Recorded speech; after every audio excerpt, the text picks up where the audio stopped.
Hi, I'm Jeff Raymond, medical writer for The Oklahoman, and I'm here with Marina Rogers, fitness and wellness coordinator for El Pubco. And today we'll be talking about multiple sclerosis. So, Marina, tell me about your experience recently. Well, I've had quite a scare. About 3 weeks ago, I woke up one morning just out of the blue, never had any complications or symptoms until this point. The whole right side of my body was completely numb when I woke up. Completely numb? I was able to move. I wasn't paralyzed. I didn't have any muscle weakness, but I have no sensation to the touch. Couldn't feel hot, cold.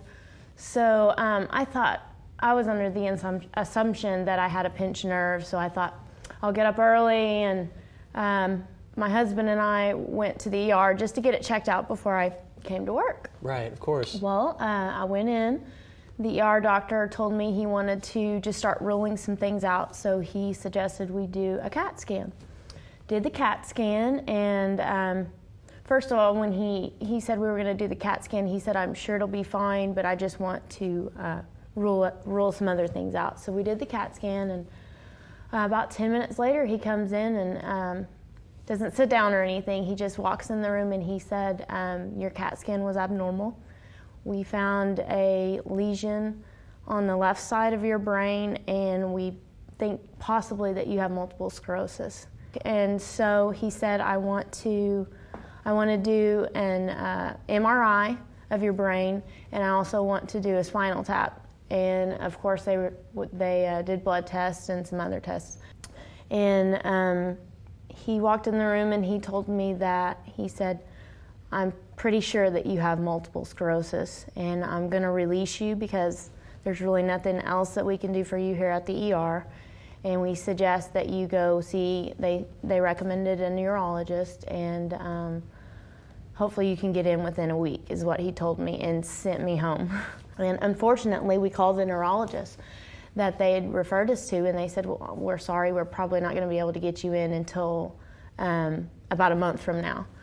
And so that just wasn't going to work. We had to do something else. So yeah, I couldn't wait that long. Yeah, so luckily, my mother-in-law is a registered nurse, and she has for the last 30 years. She's worked for a doctor who his son-in-law just happens to be a neurologist, and he happens to be the only multiple sclerosis specialist in the state, from what I understand.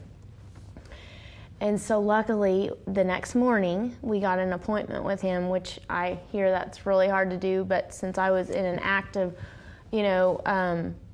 episode is what they call them, that they got me in as soon as they could, and he evaluated me, told me that he's not going to diagnose me with multiple sclerosis. Technically, he can't until I have another episode.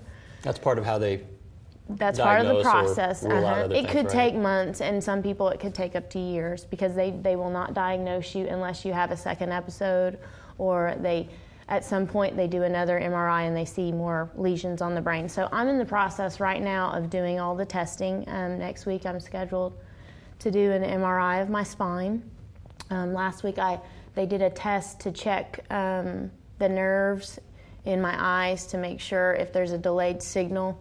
I'm not sure exactly what they're looking for, but vision problems are common with MS, yes, right? Right. Although I haven't experienced any of those symptoms yet, and I still, right now, I have no feeling on my right side of my body.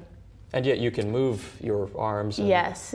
Luckily, that my symptoms aren't as severe as some people's, but next week I'll be doing the MRI, and then I will be consulting with Dr. Pardo. We're going to discuss the results of my test. If something shows up that is abnormal, they're going to start treatment for me to prevent me from having another episode, because he told me I have an 80% chance of having another episode if they see something in these tests. And so the earlier they catch it, the better. So Marina, has Dr.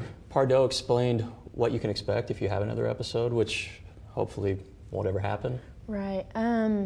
Actually, this disease is really unpredictable. I guess if you do have another episode, the symptoms could range from blurred vision to slurred speech to loss of balance and things like that. from what I understand, it's the location of the lesion that determines what symptoms you may or may not have.